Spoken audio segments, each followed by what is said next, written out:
And here we are, folks, once again. This is the ETBU Sportsnet Coaches Show. Kenneth the K-Rock Klein, of course, but as far as I'm concerned, I'm second fiddle to the person that I'm interviewing with today, the ETBU men's head basketball coach, Brandon Curran, not Brandon Curry, in case you guys were thinking about that. Although that would be nice to have, Brandon Curry, because, I mean, there's a bunch of Currys that are making I don't know who that is. And you're not second fiddle to anybody. Oh, well, I appreciate that, Coach, as well. But, Coach Curran, once again, good to have you here as well. Obviously feeling pretty good as of lately because y'all went down to Georgia. Of course, I went along as well, but good bus trip and a good couple of games as well against some pretty decent competition as well. Like when you're taking on out-of-state competition, especially with teams that are not in our conference, what does that necessarily bring to the guys as far as the level of competition that they can be expecting to see for the rest of the season? Yeah, well, you go to those classics and you hope to get somewhat of a simulation of a tournament atmosphere where you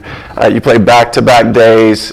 You've got one game on a neutral court, one game against a home competition.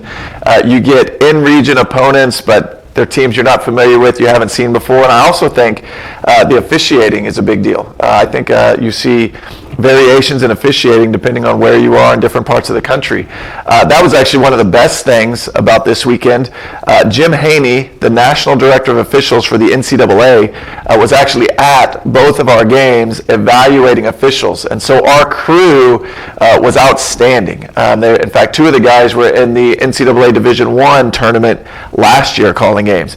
And thought they did a great job, communicated really well with me. The games were both really clean games. I thought really well officiated, and I thought our guys played well on both sides of the ball. And I know it sounds crazy when you give up 99 points one game, but you score 113.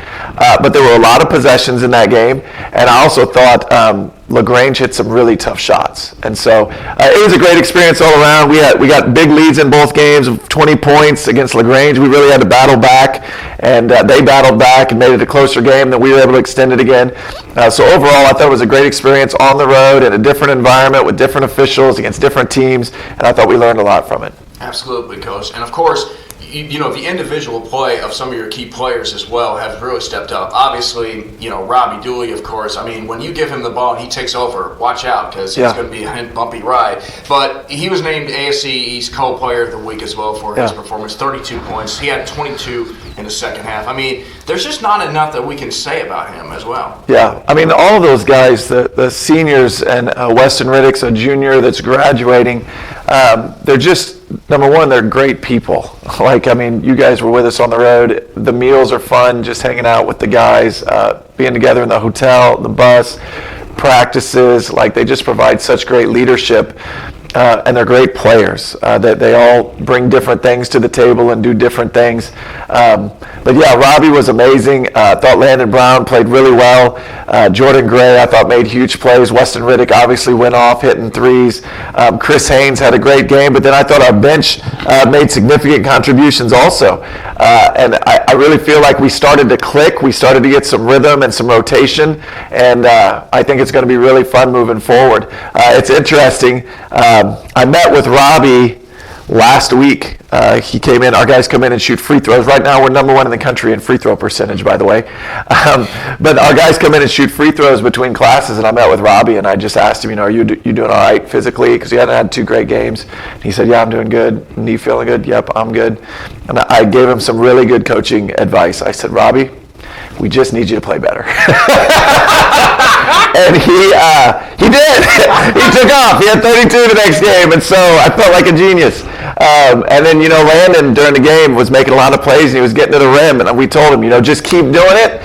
Just make the layups. And he did it, and so when you got guys that do what you say, it's amazing. But no, those guys are great guys, and they're extremely talented, and so they make my job really easy, and it's a lot of fun. Yeah, absolutely. And another player you talked about that really went off was Weston Riddick. I'll tell you what, Coach. I mean, obviously he's kind of been recovering from an injury as well. I mean, the first games he hadn't really scored, but the past couple of games, I mean, Weston was a marked man, and I say that positively, of course. But you hear it around the bench or around the fans. Keep your eye on number 11. The guy's a shooter and all that. And then, of course, one of the coaching staffs apparently told one of their players to write down number 11 as if to say, keep your eye on number 11. Like, Weston was a marked man. But I mean, nothing you can really do there as well, especially for a guy that, again, is coming off, an injury situation as well. But how pleased were you that you were able to see him perform? Well, he was 8 for 13 from 3 in the second game this weekend. It's like I told you after the game, I can't believe he missed 5 shots.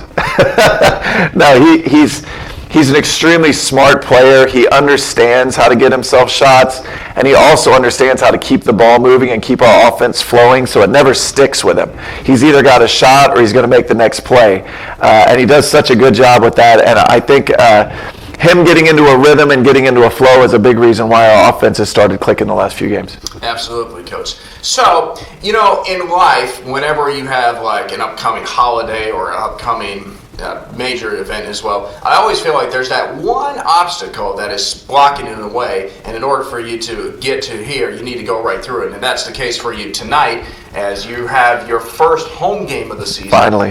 Finally, of course. I was like, why? I mean, the women's already played a couple of games. You've yet to play one, but you're glad to be back home as well. But tonight you got a Hendrix team coming in, and obviously playing in front of the home crowd, especially for the first game before Thanksgiving. I mean, thought processes going into tonight? Well, number one, when I scheduled the game, I thought that we still had class on Wednesday. And so I thought there would still be students here tonight. So I'm hopeful that some of the students will hang around and come to the game tonight. But the guy at Hendrix does a great job. They run really tough stuff to guard. So we're going to have to really lock in and try to defend. They do some different things defensively in terms of a 2-2-1 press to try to contain and things like that. So we're going to have to attack that well. But yeah, we're looking forward to playing again. We're kind of in a rhythm right now where we played, Friday, we played Saturday, we traveled all night Saturday night, took Sunday off, had a good practice yesterday, ready to play tonight, and then we get into a 4-day break for Thanksgiving before we go into finals week. And so this will be a good game tonight, and then a good chance for the guys to kind of rest, relax, recover, and hopefully study a lot going into finals. Yeah, sure. I mean, obviously, you realize that once you get back from the break, it's immediately finals week. I always hated that as a kid, like a student growing up, but that's just the nature of it as well. Mm-hmm. So, Coach, once again, thanks for joining us. Of course, we hope you have good success tonight, and from here on as you get ready for finals and more. That's going to do it this week with head coach Brandon Curran. We'll have more with him in the coming weeks, so stay tuned.